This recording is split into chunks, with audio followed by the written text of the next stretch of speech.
Welcome tonight to the Dali Museum. We're very pleased to have all of you with us, and this is the last of our Dali and Science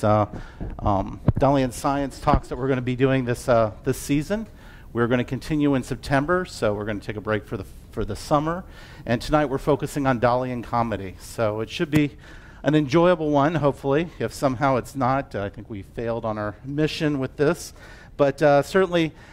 It's a key topic with Dali's life. So this is a program that we do once a month on the, I believe it's the second Thursday of the month. And we've been very graciously hosting this thanks to Deby Cassill, who's graciously given her time. She's a professor at USF in biology and adds a dimension of scientific insight into the art babble that we share with you usually. So going forward, here's the big question, why and how do we associate Dali with comedy? And I think there's a given that on some level, Dali definitely operates in terms of humor. So we're going to be exploring tonight that question. As you'll see here from a photo that we'll come back to, Dali dressed in a very mangy Christmas suit, a Santa suit, eating, I suppose this is a caviar of some sort out of a huge tin while signing books, probably not the normal way that you do signing books. But we'll come back to that. So the question is it because of Dali's paintings that we think of humor and comedy in relation to the artist? And certainly, taking as a classic example the persistence of memory, I think the answer is clearly no. This is not an association we often have with his paintings. They're strange, they're rather irrational, they seem dreamlike, but rarely do they provoke humor, especially during this early period of surrealism. So could it be because of his persona and the way he stages his events? I think absolutely. And this is one of my favorite recent photos I've discovered, which is Dali having dinner with this woman who seems to be in this very strange sort of see-through transparent box, and these two, I guess, courtiers or servants off to the side also wearing their own boxes with the fire on the periphery. So clearly there's an antic, a kind of stage gag that Dali is engaged in whenever he shows himself publicly. The great quote, "It's not necessary for the public to know whether I'm joking or serious, just as it's not necessary for me to know." And that's a little disturbing. That leaves a lot of open possibilities, but we need to take that at some sort of face value. Perhaps there is indeed something at work that Dali does or may not control, but indeed, jokes go along with our idea of Dali. So what is the art world's response as a result of Dali's comedic flair? How did the establishment react to him? Well, there's one easy way to summarize it, and it's going to Robert Hughes in Time magazine. In 1994, Hughes says, was any painter a worse embarrassment? Sorry, this is going to continue all the first half hour, so I apologize. A worse embarrassment than Salvador Dali. Avida dollars collapsed into wretched exhibitionism. Genius, shocker, lip-topierist. And I think all of this comes about because Dali is an embarrassment to the art establishment. And it's not because he's a surrealist, and it's not because he's a supporter of Franco, but it's because he's a clown, because he has this comedic element that always interrupts the seriousness that's expected from the art world. And this is really looking in the past. I think the world is changing, and we'll see that in just a minute, but certainly up until, I'd say, 2000, up until actually the anniversary of Dali's birth, this was probably the standard take on Dali, an embarrassment, someone who we look the other way about. So are there any other modern artists that we think of as being comical? To begin with, do we think of Picasso as being funny? Well, probably not. We certainly think of him as being witty, as being fast-paced mentally. He's got a comedic understanding of the world, but I think he's a pretty serious artist. He sort of sets the tone for what an artist, a modern artist, should be. And certainly comedy might come through in the photographic dimension, but rarely does it come through in any kind of visual dimension. What about Hugo Ball? The dadaists, their performances. Looking at this, this is pretty funny. This is kind of crazy. He's dressed up somewhat as a lobster man, somewhat as a kind of dunce figure. And this was a performance where he was spouting made-up poetry that was made up of nonsense syllables. It was funny, but the reason it was funny was, in a sense, to dismantle the rational process. It was a protest against the war that was going on, World War I. It was much more absurd and cataclysmic and antagonistic, but not really comical. I think comical would be the wrong word to use in this situation. Absurd would be certainly the correct one. So in a way, yes, you could say there's a comedic flair here during the Dada period, but it's in a very particular kind of usage. What about Marcel Duchamp? The urinal, the fountain that actually urinates on the feet of the viewer. Yeah, that's funny. I think that definitely you could say that there's a sense of humor going on there, but again, with a qualifier, it's rather droll. It's rather intellectual. It's somewhat removed. It's not a kind of hot comedy. It's much more ironic. Magritte, somewhat similar, more unsettling than funny. There's something funny about this, but it doesn't lead to laughter as much as a kind of unique thing. Now, Claus Oldenburg, soft toilet, yeah, that's funny. And that's funny because it's a response to Dalí. And it was done in 1966. So the soft toilet, 1966, is playing on all of Dalí's obsessions. Softness, where something should be strong and solid. It's basically like a beanbag. We don't want our toilets to be beanbags, God forbid. They would not behave the way that we hope they behave. And Claus Oldenburg also does large sculptures that dominate with simple things like a saw that's about 60 feet up that looks like it's sawing through a building. There's something comedic about that. But it's only, it seems, as a result of being part of the pop experience, which is in a sense responding to Dalí's sense of humor. I think that his sense of humor finds its place as a result of the pop movement. And then finally, what about Jeff Koons, Michael Jackson and Bubbles? Yeah, I think that's pretty funny too. Again, it's after Dalí, it's after Warhol, and there's a sense of humor that seems to be expected to be a part of the art dimension. So kitsch suddenly becomes something that, by its very notion of being taken out of context and placed as high art, it causes pause, but also, because it's so lowbrow, it also is very funny in a way that Picasso or Magritte never would be. So let's go back to Dalí, and the question is, what do we think is a typical Dalinian comedic moment? And here's a couple examples. Dalí in a diving suit, giving a lecture. There's something completely absurd and yet funny about that. It actually provoked the audience into great laughter and cheering as a result of how crazy the notion was. He became a hero overnight. He almost became dead overnight because, of course, if you know the story, the breathing apparatus was shut in the door and he started to suffocate. Became sort of part of the response of the audience is, that's funny. This is Life magazine. Dalí is living in Hampton Manor in Virginia. He's writing his memoirs, and there's a heifer cow that was brought in for the photograph right in the middle at the bottom. Kind of a more subtle laughter, but it's a bit absurd to find a heifer cow in the middle of the library, and yet with Dalí, that's sort of what we come to expect. So that's the environment that he leads us to expect. And of course, going back to the photograph of Dalí as Santa Claus, eating lots of caviar while probably smearing the books that he's signing at the same time, and just the whole concoction is absurd. So in his writings, though, Dalí does at some point associate humor with madness. He says that in the summer of 1929, on the verge of madness, he started to suffer from an uncontrollable, violent laughter. And he said it wasn't frivolity, it was cataclysm, abyss, and terror. And there's a cartoon book, The Life of the Great Artist, so to speak, for high school students. And this more or less depicts the moment when this was happening. It was just when Dalí had met the Surrealists. He was visited in Cadaqués by a group of Surrealists, including Magritte and Paul Éluard. This is when he met Gala, who became his future love and future wife.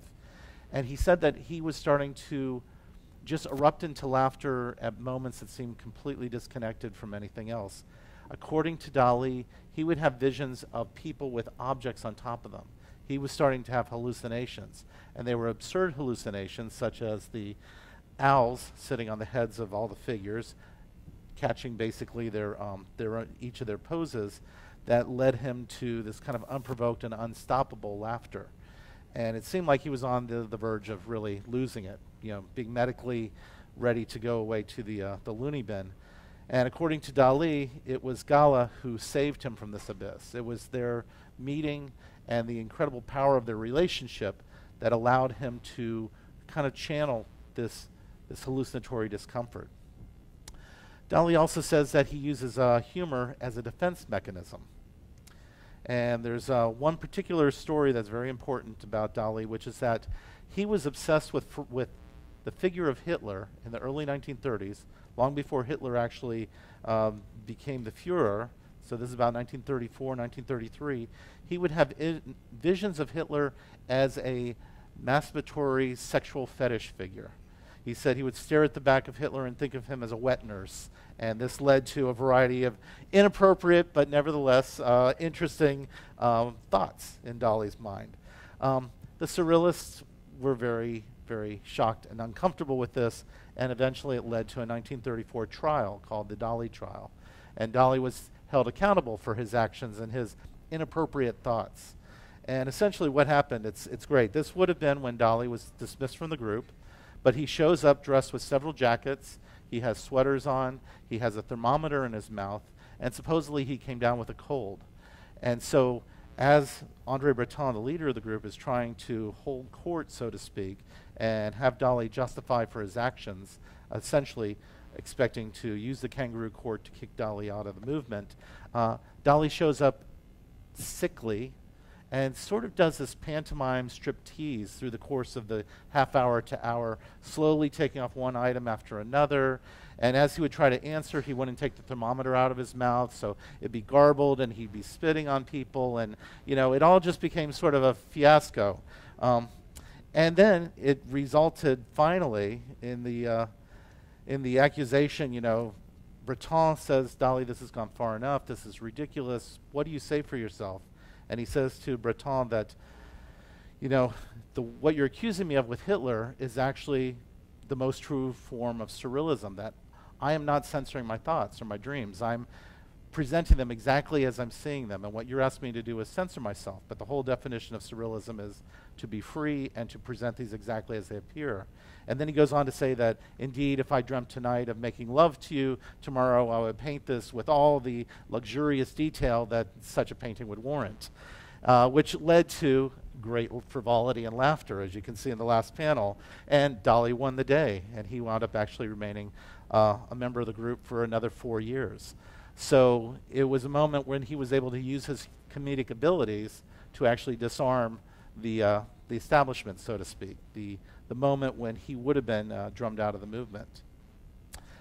Okay, so why does Dali turn to humor in the first place? What is this kind of attraction that humor holds for him, in addition to the fact that he just seems to be naturally born, with this sensibility? One of the things is that Buster Keaton was one of his real heroes. He watched all the American silent films, and Buster Keaton in particular had a very, very special place in Dali's imagination. And so even when they made their first movie, it was inspired by the pacing and the sort of inexplicable sense of every man in the middle of a chaotic world that really appealed to Dali. So he's responding in a way to American comedy, and that becomes part of his identity. Another thing that could be pointed out, and I know there's some contention about this idea, but in addition to Sigmund Freud's other writings on sexual theory and also on the interpretation of dreams, he also wrote a book on jokes. And it's a very, very dry, almost unreadable book, but it focuses on the idea of language games and the way that the mind can replace the expected with the unexpected, which creates a great release. And this book would have, the importance of it is that just like the interpretation of dreams takes very seriously the idea of something that was also considered to be whimsical, recounting your dreams and your fantasies, this is a book about jokes and taking them very seriously on a scientific level. So for Dalí, there's a sense that this book and Freud's interest in jokes and humor would have at least been a kind of blessing or a sense of liberation, that perhaps jokes also can be seen as just as powerful as dreams. The problem, of course, is that this book is really about verbal humor, and Dalí's humor is much more general than that, visual often. But it leads to Dalí's enthusiastic meeting with Harpo Marx and the Marx Brothers. For Dalí, there was no figure in America who more exemplified surrealism in his mind than the Marx Brothers. And his particular hero, of course, was Harpo Marx. And Harpo Marx is the silent brother who is always identified with the harp, but is also pure chaos. He's like the man-child. He's out of control on every level. You know, he'll pull out a lit candle from his pocket and somehow constantly find a way of undermining rational behavior. For Dalí, this was just great. And when he met him at a party in Paris in 1936, he immediately, wanted to just share with him how much he enjoyed his humor. Neither of them spoke each other's language, so it was a little bit difficult. But Harpo did say to Dalí, if you're in America, you must come visit me. And that's exactly what happened. So the following December, around Christmas time, Dalí wound up coming back to the States. He sent as a gift to Harpo this harp strung with barbed wire. And it has spoons as tuning forks. So the idea here is that, Harpo's identified with the harp. Let's give him a harp of barbed wire. And of course, what immediately happens is Harpo then has a photograph of himself taken playing this, and as a result, he has bandaged fingers. So there's something pre-verbal about this understanding of each other's world. It's very immediate, it's very intuitive, and it's very much based on humor. So Dalí goes out to California. He plays Harpo, playing it with the bandaged fingers, and he also does some drawings of Harpo. This is the key one, which is a portrait which features a lobster and an apple on top of Harpo's head.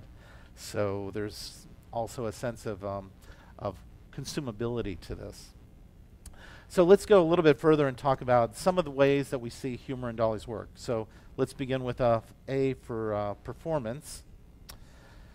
Dalí said that, or it was said that Dalí was in the habit of sending ludicrously funny missives addressed to his dear friend André Breton, and they would usually end with the assurance of his surrealist unconditionality, and these would be read by Breton at the meetings of the surrealists in grave, measured tones until all of the group would dissolve into laughter. So Dalí had a really great verbal flair, which he took advantage of in order to always remind them of him and his personality. And it's part of why he was such a key member of the group in that early period from about 1930 to 34. He also, before he met the Surrealists, he was very much a close friend with the Spanish group that became known as the Generation of 28. And this is Dalí in the background, dressed with a pipe in his mouth and kind of absurd clothes, as were all of his friends. So there's a sense that costumes were a part of the adventure, and they often were silly costumes. The sillier, the better, as a way of parodying traditional life.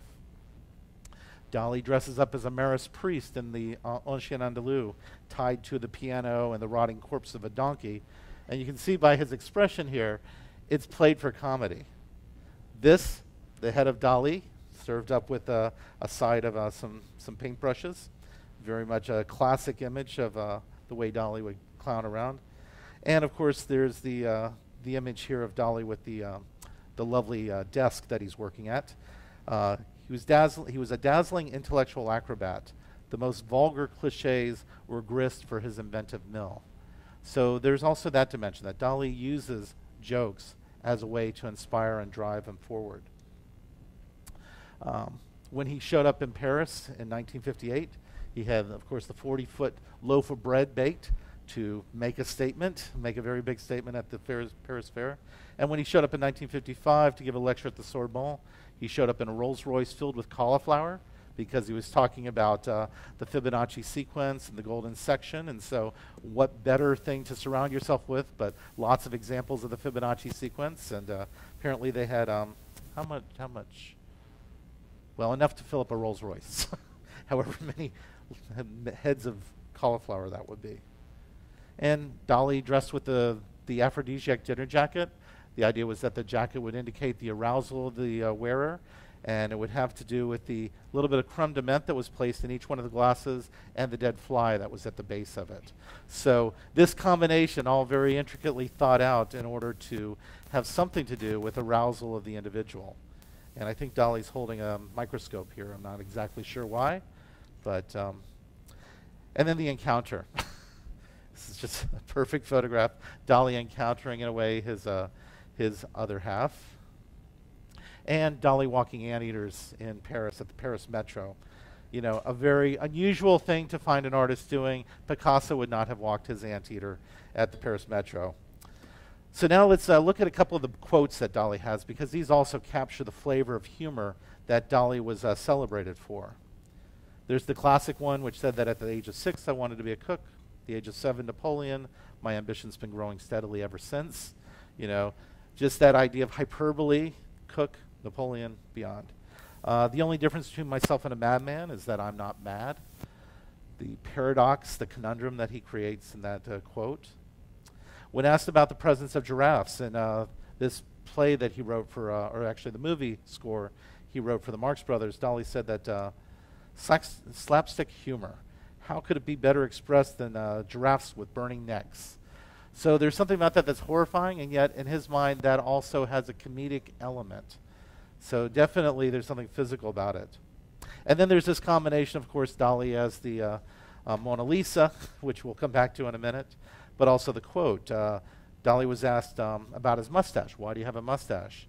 And he said, since I don't smoke, I decided to grow a mustache. It's much better for the health. However, I've always carried a jeweled-studded cigarette case, which, instead of being filled with tobacco, were carefully placed several mustaches, Adolphe Menjou style. I offer them politely to friends, saying, mustache, mustache, mustache. Nobody dared touch them. This was the test regarding the sacred aspect of mustaches. So, again, that's crazy. And that's the beauty of it. And then, even to be, and this is a great quote, even to be simply happy would not suffice, since in addition to your happiness, you must not only have and be filled with authentic good humor. So happiness is not enough. Humor needs to be part of it in order to be complete as an individual. So let's talk a little bit about the art. There is actually some elements of humor in Dalí's visual art, not surprisingly. Putting a pair of chops on your wife's shoulder in a small painting celebrating her is somewhat comedic, and certainly was treated that way the first time it was seen by the press. Putting Shirley Temple on the Sphinx as a way of talking about Hollywood. There's something very, very funny about that. Poor Shirley Temple, the most innocent of all female figures. Putting a lobster on a phone. It's a juxtaposition that's crazy, and yet it has that kind of, there's a spark there that makes children just delight every time they see it. A lip sofa. The idea of taking something and placing it where it doesn't belong and transforming it into something else. There's sort of a spark of humor that's the base of it. And then knowing the source of it as being, of course, Mae West, and Mae West's face suddenly allows you to sit on her lips is also part of the humor in the gesture there. And then there's Dalí's obsession with the Angelus, which isn't funny and yet really is. Most of you are familiar with this, but if you're not, the very familiar painting of the Angelus by Jean-Francois Millet, Dalí started to have hallucinations of this in the late 1920s and early 1930s. He would see the Angelus couple appear to him in the Barcelona Natural History Museum amongst dinosaur bones. He would see it appear to him when he was walking at night, listening to the sound of insects going over the hill. He said he also had it appear to him when he was arranging rocks on the beach in erotic poses. Suddenly the Angelus couple appears to him. So lots of waking hallucinations, which led Dalí to do basically a whole Freudian case study about the subliminal significance of this particular painting. We have two paintings in our collection, including the archaeological reminiscence of Millet's Angelus. The basic idea of it is actually really crazy, very vastly wild, and in a dark way, very funny. Dalí comes up to the conclusion that the female in the painting is very much like a praying mantis. And of course, as you probably are familiar with, Just like black widows, praying mantises, the female, after mating with the male, will then bite off the head. So for Dalí, this became the source of the public's interest in this painting without the public even knowing it.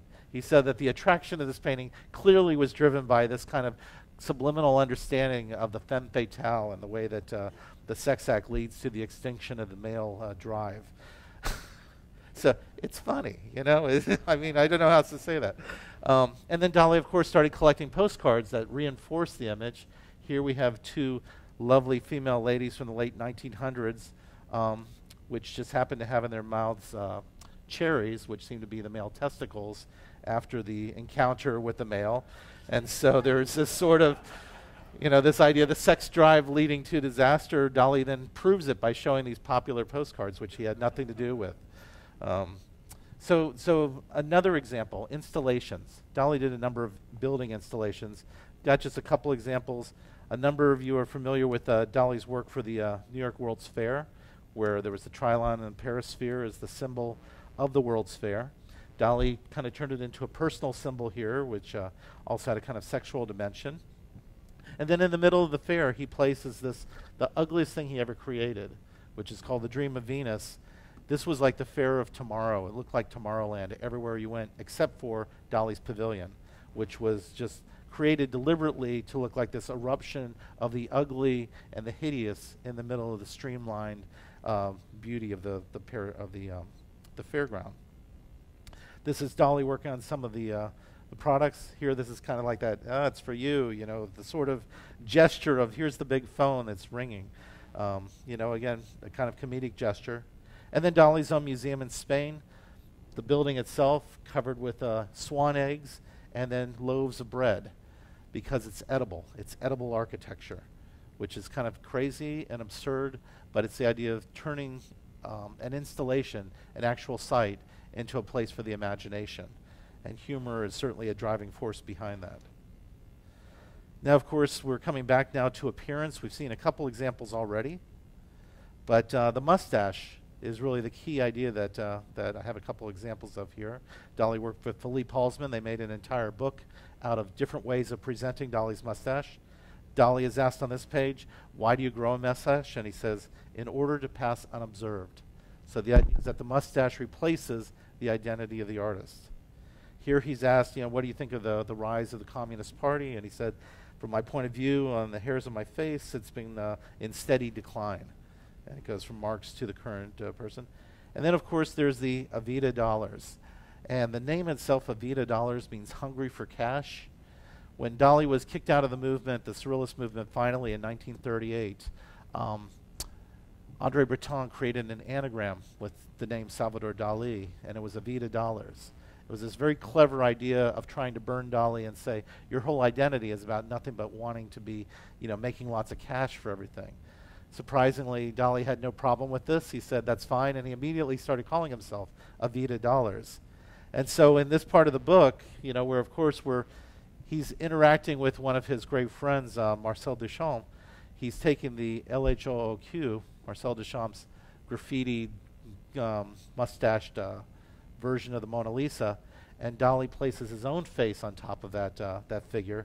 And then in the hands, which were basically open before, there's an amazing amount of coins and cash that Dalí has captured by becoming the great icon of modern art. So there's a sense of identity also having to do with humor, and humor leading to making the big bucks. So there's also a sense of security, I guess, that goes along with that. So the question, does Dalí's humor disarm the establishment? Well, this is the perfect image to show. Even at the very end of his career in the mid-1970s, after Dalí had gone further and further and further, he identified with the counterculture. And when he was finally going to create this scientific wonder, which was being the first artist to really interact with holography, his first choice was to choose Alice Cooper to be the model for the hologram that he was working on. And Alice Cooper couldn't have been better chosen. I mean, he was pure chaos. He was, in a way, the rock and roll equivalent of Harpo Marx. You know, he was out of control. He was constantly drunk. He was working on a completely different dimension than Dalí. And both of them couldn't speak each other's language. So again, they didn't know what was going on. Alice Cooper thought it was all great fun. Dalí seemed to be doubly animated as a result of the project. And it was that sense of constantly choosing something that on one level is very funny, to choose to work with a rock star for this project, to choose to have his brain with a chocolate eclair in the middle of it, which is what Dalí's holding here on the side, and yet constantly kind of rubbing the nose of the establishment in, rubbing their face in the fact that he refused, even at this late state in his life, to play their game. Constantly, it kept coming back to humor as a way of disarming them. So the final quote here is that whereas some of the things that I try very hard at, such as my painting technique, I eventually come to be seeing as childish nonsense of no value, often the things in my life that I consider gags, done only for friends or journalists to sit up and take note, I see after a while as being the most extraordinarily tragic and important of all. And so that, in a sense, in a nutshell, is the summary of why Dalí continued through his entire life to keep going back to humor. I think, in conclusion, you can see that humor for Dalí allowed him to remain eternally on a childlike level about all things and dedicate himself completely to the irrational. And so with that, I end this very slightly abbreviated version of what I was going to do, and now we move to the more broad dimension of science and Deby Cassill. So, Deby, I will change with you.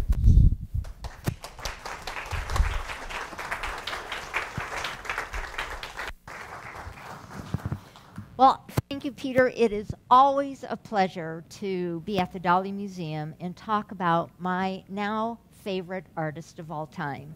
Not because he appeals to my emotional sense, but because he appeals to my intellectual sense. He takes me out of reality and plants me right in the middle of something surreal. And as of today, because of this lecture, I now see him as one of the most fun and funny individuals I've ever had the pleasure of knowing, even if it's just through his work. Okay, which one do I punch? Okay, so there's 3 parts to my presentation, and this is funny because Peter and I don't share our works, but there's a lot of common themes that we have. And I'm going to convince you today in part 1 that unlike pornography, which when you see it, you know it, humor you can know, and this is how. I am, by the way, a biologist. I teach animal behavior, and I talk about how animals know what is going on in the mind and thoughts and emotions of another animal. So we're going to break humor and laughter down into its component parts right now. So tell me about the eyes, and what is this individual doing?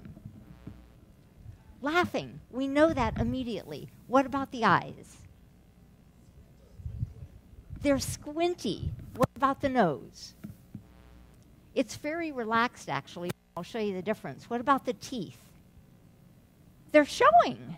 And the tongue, not showing. It's retracted, and that's important later on. And then the mouth. What about the mouth? It's open and smiling. The point is, even though the mouth is open during laughter, it's wider than it is more vertical, and that's an issue that we'll look at. What's happening? Laughter, and look at how similar. The eyes are squinting, the nose is relaxed, the teeth are showing, the mouth is open, and you'll notice that the mouth is wide here, wider than it is vertical, and that becomes an important part as we look. Check this out. Adorable. And we know instantly, and these animals know what laughter is all about. They read body language just as well as we do. This is, what could this animal be doing? Give me 3. Could be yawning. Could be laughing. What else? Could be neighing. What's interesting is that the eyes are closed. If it were communicating to another zebra, its eyes would be open. This is clearly, well, not clearly, but is potentially an expression of just pure, I'm having fun. And zebras do have fun. These are adorable. Definitely smiling, definitely having a good time. Not so sure about this one, other than, just makes me want to laugh. And this one could be, I don't know, screaming in pain, who knows. But looks like a lot like smiling. Okay, now, what have we got in baby A here? What's happening? Definitely. What about this one? What's the difference? You got it immediately. The eyes are number one. What about the mouth? What about the mouth?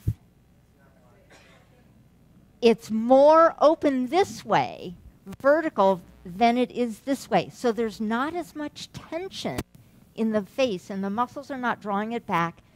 And when you smile, when you laugh, immediately different muscles work than when you're yawning. This is what I'll convince you later or inform you about, kind of a mixed signal. Is this a pure yawn? What do you think's going on with the baby? Okay, he's definitely yawning. Is he resisting going to sleep? Yeah, you kind of know that. There's a little bit of what we call the direct stare, and that becomes important in a later one. But again, compare the two. Definite laughter, definite yawn. The tongue is out. The teeth, the canines are not being displayed as much. The nose is wrinkled in the yawn, which isn't a factor in the smile. And yet both eyes are closed. So similar, but not the same. What's happening? Definite yawn. You know it. If it were laughing, we would see more width here and a little more tension. And definite yawn. I love this. I love this. Just stretching. And I'm here to tell you, yawns are contagious. I love this, and so is laughter. And I'm ready to stretch and yawn. And as I was doing this, I found myself just yawning, grabbing these pictures. It's contagious. So, in summary about laughter, could be a pleasant smile. The eyes are closed, very relaxed over here, still relaxed, the mouth beginning to open, the muscles pulling apart. Definite yawn here. And what do we have here? Threatening aggression. What's the difference? What's the key element here? The eyes. It's called the direct stare. Not the friendly head up, opening of the throat, which means I trust you, because for animals, a lioness will pick up the cub by the back of the neck, and there's plenty of skin there for her to do that. The kill, she grabs at the throat, because in 4 minutes, by cutting off the air supply, that animal is dead. If she's trying to slash the throat, it will take 20 to 30 to 40 minutes for the animal to bleed to death. So she's going for the throat. And this is a very relaxed, heads up, trusting, non-threatening pose. This, the direct stare, and the wrinkling of the nose is very threatening. We haven't come very far in our evolution from our common ancestor with the canine group, the cats and the dogs. Wrinkled nose. Can I use this thing?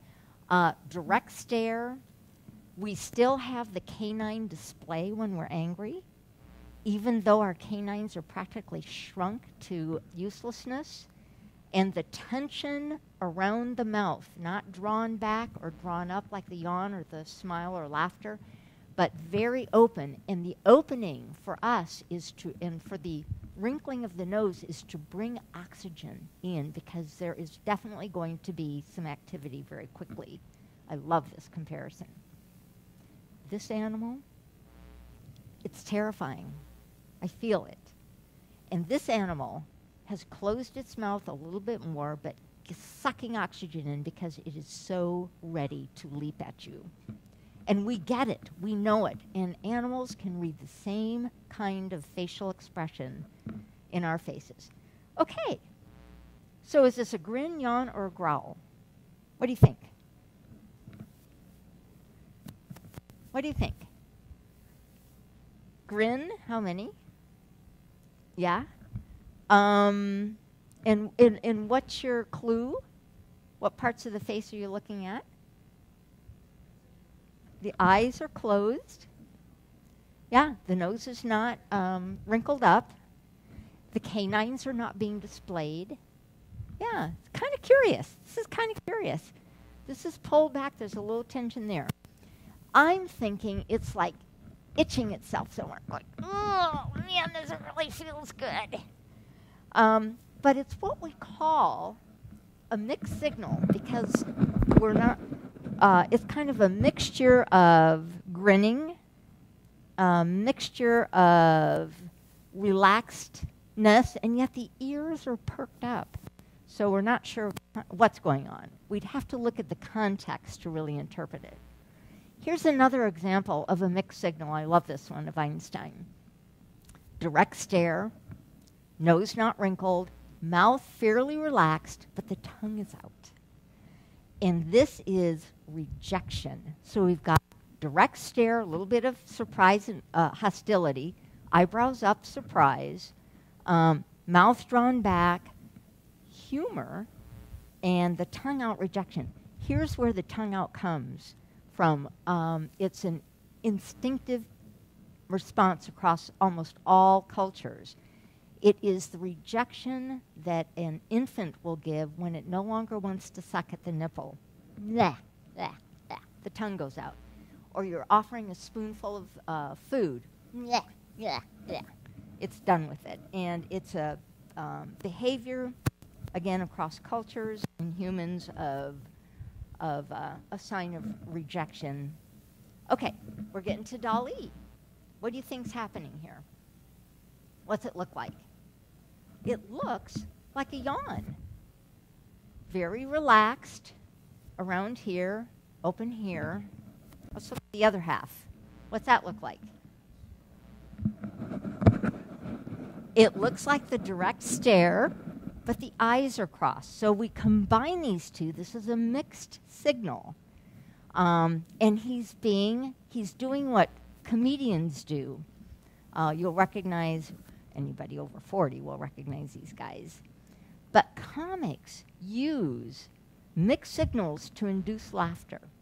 They set up tension by a story, and then we're all going, oh, I've been there, how embarrassing that was. And then they give the punchline. We laugh because we're relieved that it's his story, and we're just in the audience listening.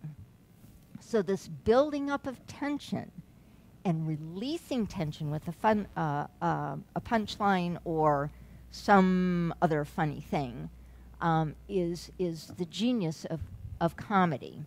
And we'll get to that in part 3 with Dalí.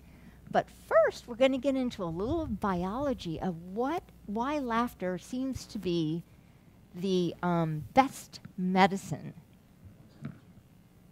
In 1964, this is Norman Cousins. He was told by his doctor he had this long name disease, and it's a rare connective tissue disease. And he was told by his doctor he had weeks to months to live. He was put in the hospital and put on medication. Well, he was a journalist. So he went, asked for some information, started researching this disease, and found that the disease depleted him of vitamin C, and the medications he was on also depleted him of vitamin C.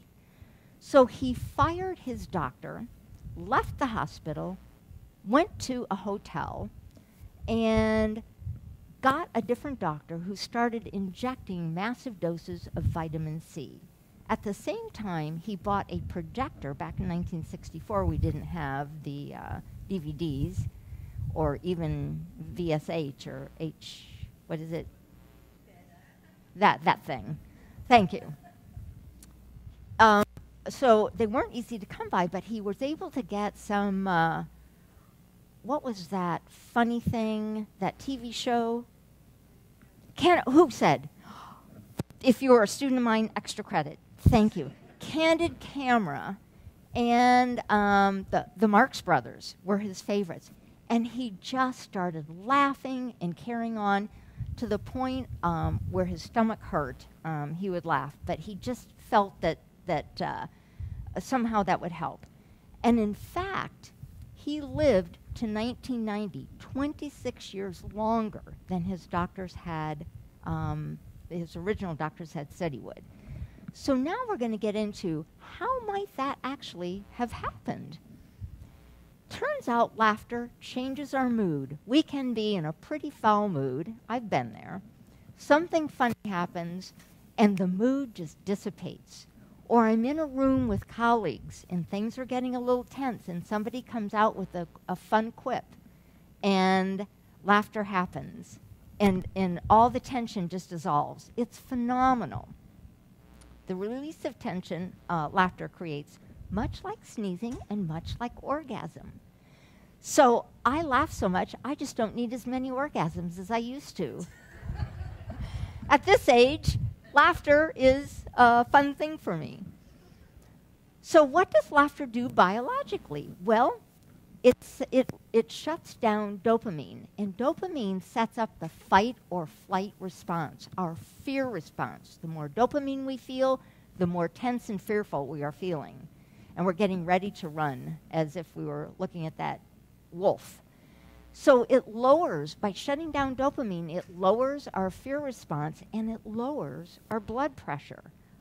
Laughing tonight, hopefully you'll have lower blood pressure, and you'll have more oxygen in your body, because like skipping rope, laughing is aerobic exercise.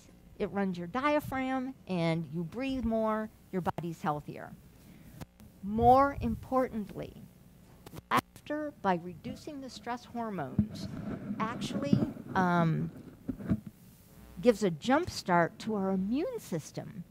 Turns out our the natural killer cells, some of our T cells and some of our B cells in our immune system, after laughter occurs, they ramp up the number of cells that your body produces, and these are the cells that go after cancer cells. They go after cells that have been infected with virus, and they go after cells, invasive cells like bacteria, and especially the bacteria that invade your respiratory system. So humor, this is one of the mechanisms by which Norman Cousins could have survived longer. It just ramped up his immune system. We've all heard about people with fourth-stage cancer, that within months it had disappeared, and we think a miracle. In fact, it's very likely that the immune system, for some reason, just kicked in and went after and targeted those cancer cells.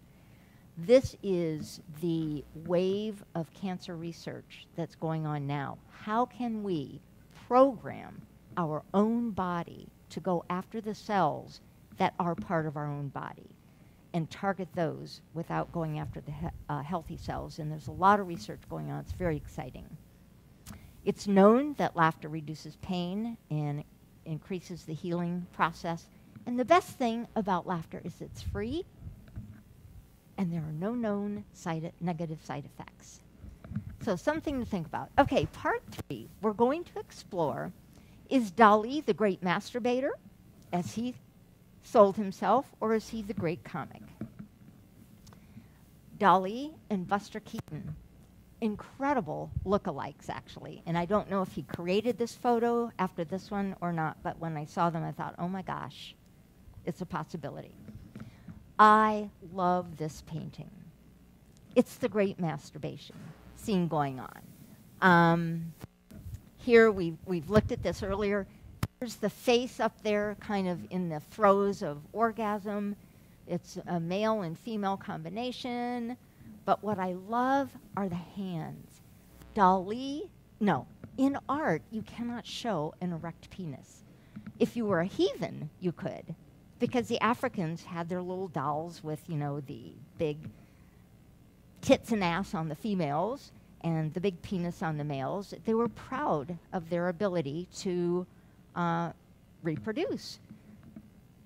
Western European art, not so much. We put fig leaves over our body parts. I'm a biologist. I teach these things. What I love about this painting is that Dalí, with the hand, displays all 5 stages of the penis during arousal and engorgement, enlarging in width, full erection, straight up. Here's the vagina.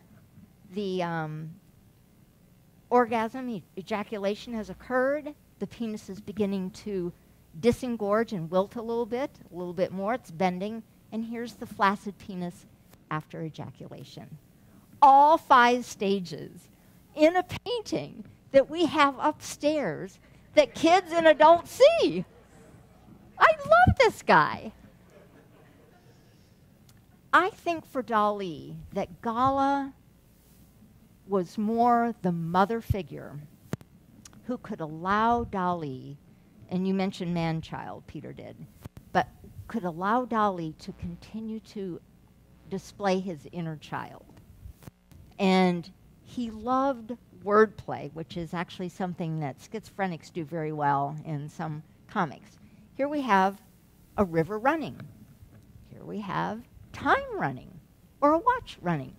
It's wordplay. And not only does time run, it melts. It's like melting cheese. It's like a running watch, and it's like time running away from us. So it's just a humorous little way of looking at 2 different words. Here we have who. Who is this woman? What job does she have? Well, 20 years ago, secretary. Today, she's probably the CEO of a company. But let's just imagine her as a secretary. This desk is the secretary. What does Dalí do? He takes the secretary and makes her the secretary desk. It's brilliant. It's clever. He knew what he was doing. This I love. A chest with drawers. Here we have a chest with drawers. I know that's what he was thinking. This is pubic crabs. Here we have a woman with pubic lobster. I'm going to go back over this again. This deserves a bigger laugh. This is a woman where we photographed her pubic crabs. She has crabs. And a pubic lobster. The guy's hysterical. And look at this. It looks like lobster. I love this guy. Here we have a heifer jumping over a moon. 2 heifers jumping over a moon. Or 2 heifers mooning Dalí. Either way. The guy cracks me up. More wordplay. Here's teeth on a skull. Here's teeth in a piano. He blends them. And he does it in a dark comedy way.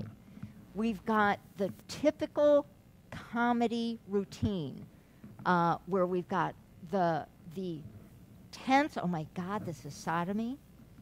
And in the background, we've got the relaxed family sitting there on a vacation at the sea, totally unaware of this sodomization by 2 now inanimate objects. And it's funny. If you look at it through the lens of humor, you can see him just playing with his images. So I also, in looking at Dalí's photographs, realized that he's also an installation artist rather than just this canvas artist. And I now think of him as an installation comic. Installation art is 3-dimensional works that transform the perception of a space.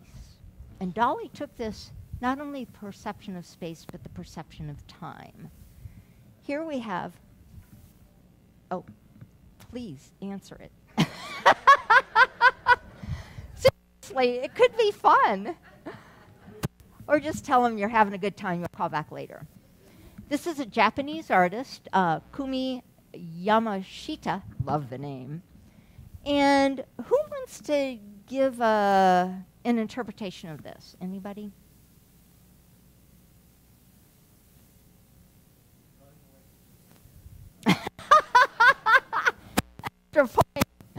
Yeah, it could be the disintegration, the decay of a body over time. It could be the passage of years, represented numbers. Anyway, it's kind of sad. Dalí takes this a step further, and we've got tension here. This is his comedy. I just love it. Tension here, where he's tense and kicking, and we've got this orgastic female who's in the throes of relaxation. And all these breads are very phallic in their shape, and especially this one placed right there. I don't know if it was imposed or intentional or just by dumb luck, but I think to myself, the guy has changed our perception of time and space by setting up this very hilarious installation that he's captured for all time in a photograph. Again, very relaxed female, very tense male. He's a character. This is just pure fun. I love this one. Again, bits and pieces, changing how we perceive our own space. Here's another artist. I couldn't find his name, but these are a pack of wolves, and it's installation art, leaping through space. Check this out. Cats leaping through space. Water leaping through space. Dalí leaping through space. It's installation art. And rather than being pleasing to the eye, which this is, and we can make up all kinds of neat stories about the evolution of wolves and their death because of running into a human wall, all kinds of stories we can come up with. This is just pure fun. This is the man-child, or the child that just never left his little heart. He put this kind of installation art on canvas as well. We have pomegranate, the fish, the lions, or the tigers leaping through space. And here we've got tension and death, and here we've got ecstasy and, you know, post-orgasmic relaxation. Totally unexpected. And I just think of Dalí as the relaxed and the tense, and he's a riot. So, is he the great masturbator? Oh, yes. I see 5 penises here. You may see more. Of course, there's the one up there. Here's this one, the tongue, erect. I don't know what that is up there, little candle. And my interpretation, this is a penis that's being with fellatio with the mouth here, although Dalí would say this was his penis. And I see vaginas here, here. This was known as a vaginal slit with the pubic hair being composed by the ants. There are more. So yeah, he was obsessed by body parts. I am too. I'm a biologist. And it's acceptable. Was he an installation comic or just a comic? Yes. He had an eye for comedy. He had a nose for comedy. But most important of all, he had a mustache for comedy.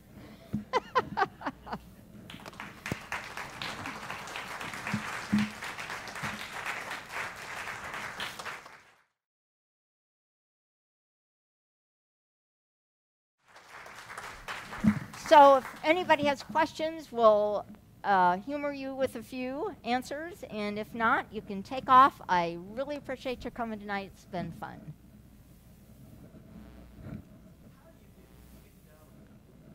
You behave very badly. he would take their, at the end, he was taking their, you know, gods, so to speak, you know, both Lenin as well as Hitler. Well, take Hitler and elevate him to a sexual fetish, take Lenin and turn him into a parody figure. Eventually you get enough people angry that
Yes. Anytime, and he sees, as did personal threat, he sees that weakness in you, and he goes for it again and again and again. And you either laugh and embrace it, or you throw him out, as you do with a child that you can't do anything with. Wonderful. Absolutely best summary I've ever heard of him.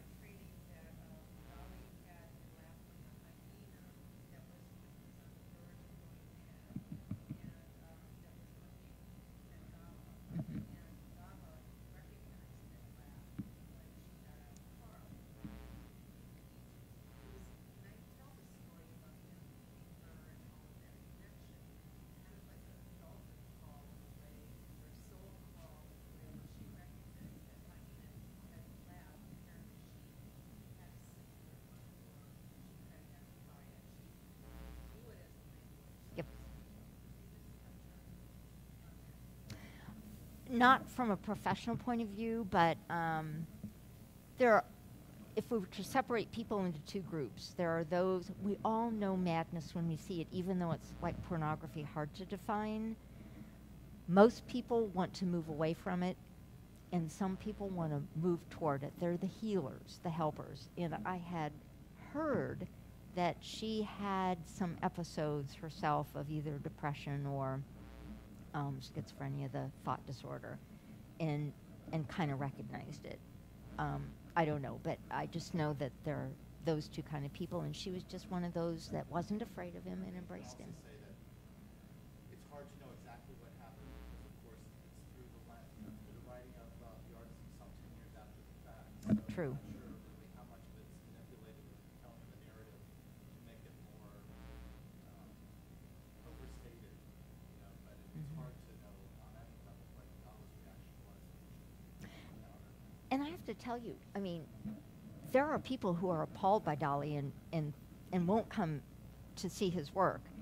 I'm fascinated. I'm fascinated by the fact that he is so willing to dig at our cultural norms and expose them sometimes as just being hideous or just to, you know, in your face.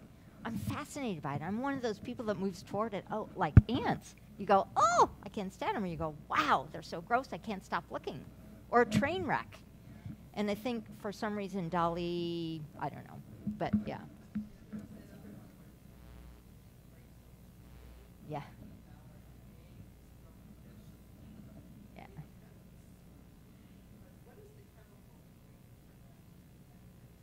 Oh, there's a chemical for love. There's several chemicals for lust.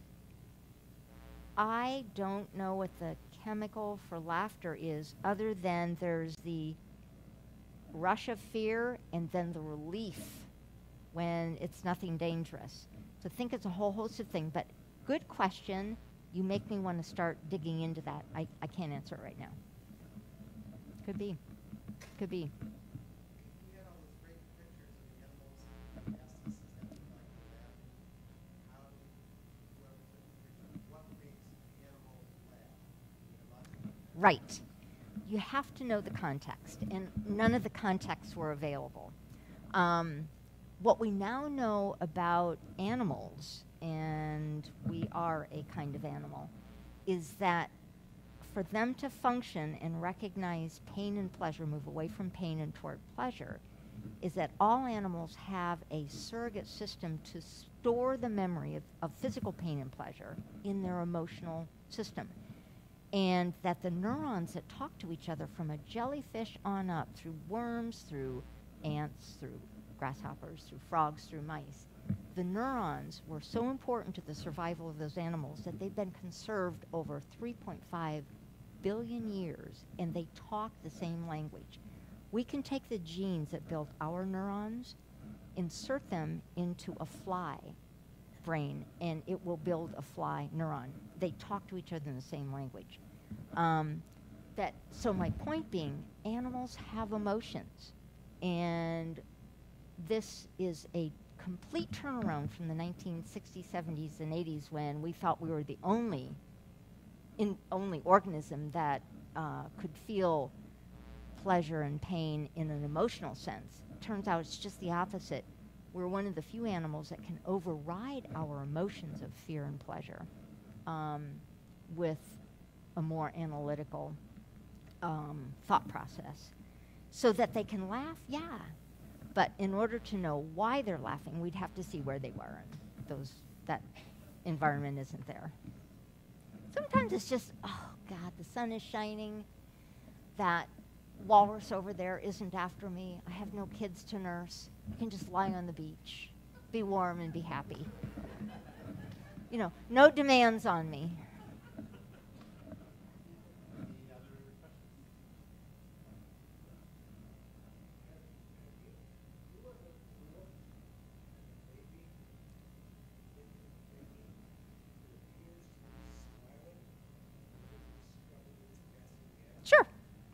Sure.